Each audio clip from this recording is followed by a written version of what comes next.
Hi, so I am Jessica from Bright Start. I'm sharing our preschool week because I love holiday season, and why not share what we're doing in preschool? So the first week that we're doing Halloween stuff, I decided to do ghosts, and that is because my favorite Halloween book for school is Ghosts, and I have my cute little ghost here. I don't remember where I got him from, probably Target. But seriously, how cute is this ghost? And he comes out and lights up when the class is sitting really nicely in preschool. So when he turns off, that means that we are getting off the rug, we're not behaving, we're not listening. It totally worked like a charm this year. Normally I do it just for fun in class in kindergarten.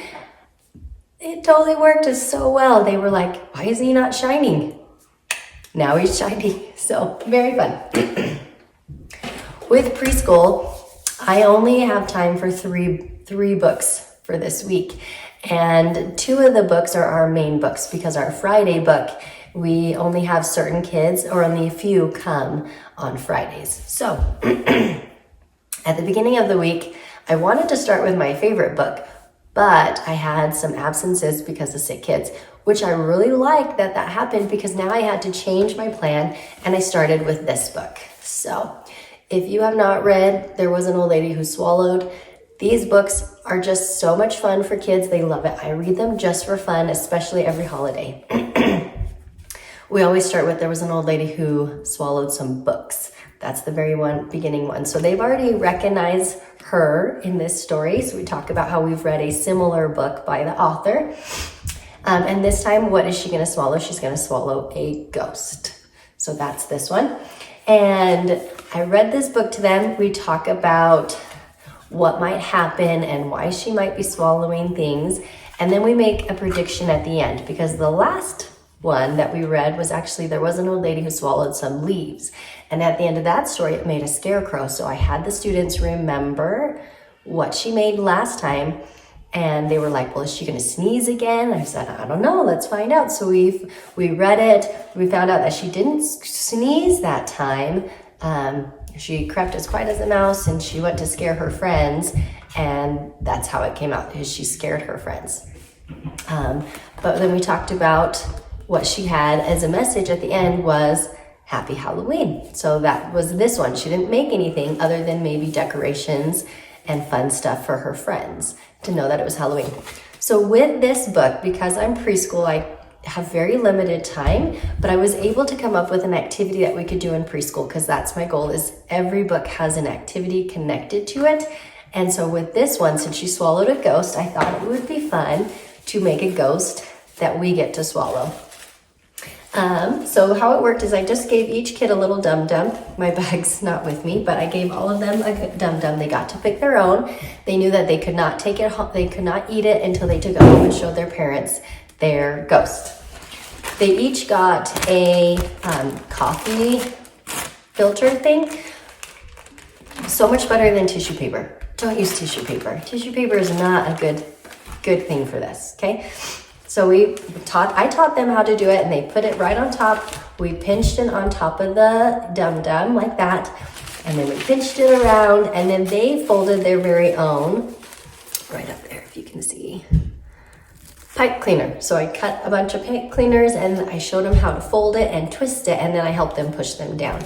Then we fluffed out our thing like this, and they have a smiley face. So, and then they got to take this home because now they get to be the kid who swallowed a ghost. Very, very fun. Okay, so for the next book that we did, and I actually had them paint their hands at the beginning of the week, so that way I could make their little handprint ghosts. As you can see, my handprints up here. So that way they didn't know what they were for. I just said we were painting our hands today. We got that ready. I cut it out over the weekend and put on their eyeballs.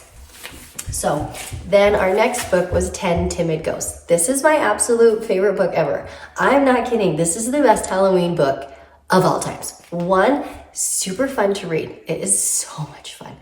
And 2, so many different lessons. I do reading lessons with this book. I do math lessons with this book.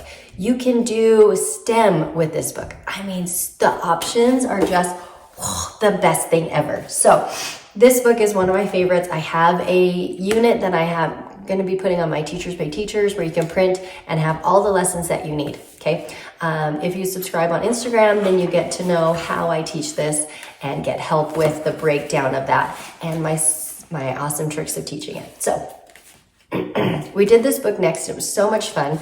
We went over each of their handprints. I said, oh, look, Weston, this is your hand. This is your ghost. And so we glued it up here. And then when we read the story, we used their ghosts for my math lesson and for our reading comprehension. In kindergarten, I used it for rhyming, number identification, counting backwards. Preschool, we did counting backwards and number identification, not the rhyming yet. That was a little hard to squeeze into the reading. So these were super fun to add in with 10 Timid Ghosts. In kindergarten, I do also have a haunted house activity that we would print and do for math, and we used it as a listening skill and practice, and it's so much fun. So that's in my unit. I just don't have one readily available. Okay, so those are the 2 books that I just always absolutely love reading with my ghost theme. Now, my next one that I read this week is not a ghost theme. So I did it on Friday, but I always read to my class, Where's My Mummy? Okay, this book, I actually really love to teach safety with this book.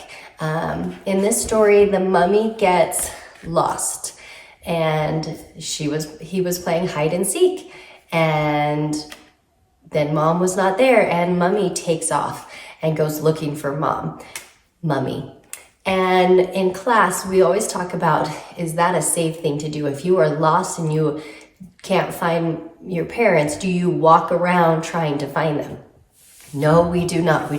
We sit down and we wait, because that's where they last saw us. We don't want to get lost.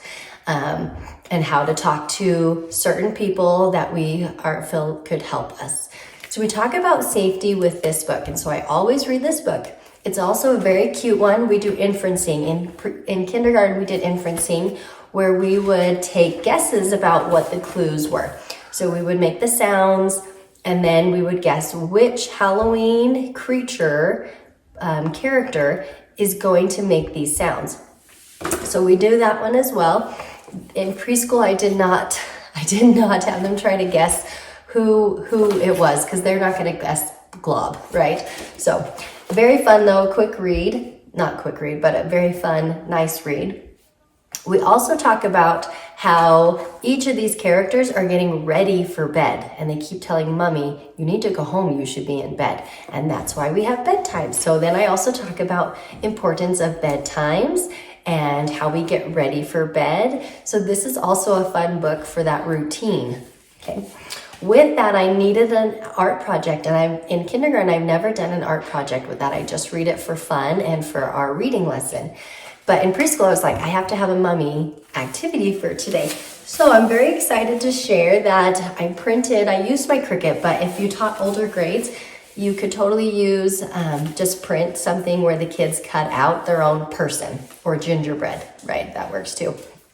I used my Cricut to cut this person out, but then I just gave them paint in a plate and forks. I gave them forks, and I said, you're going to paint lines with the forks. So we also talked about what he looks like. He's wrapped in what looks like toilet paper, right? And so on him, he has lines.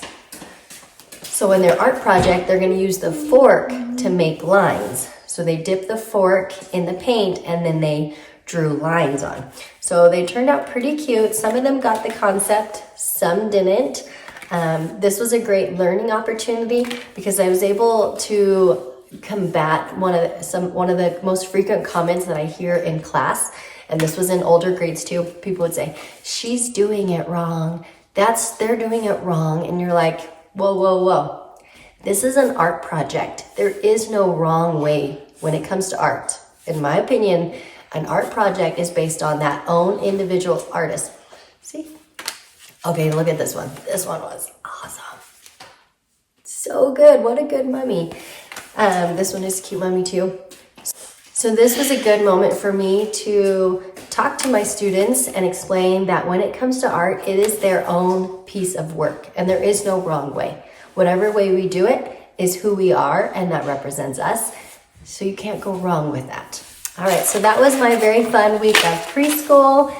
I'll have a Teachers Pay Teachers unit for 10 Timid Ghosts because it is seriously the best book ever.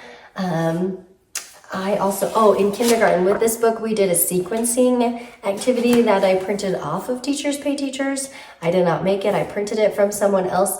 I did not use it in preschool because I thought the art project was a little bit more fun and age appropriate for them.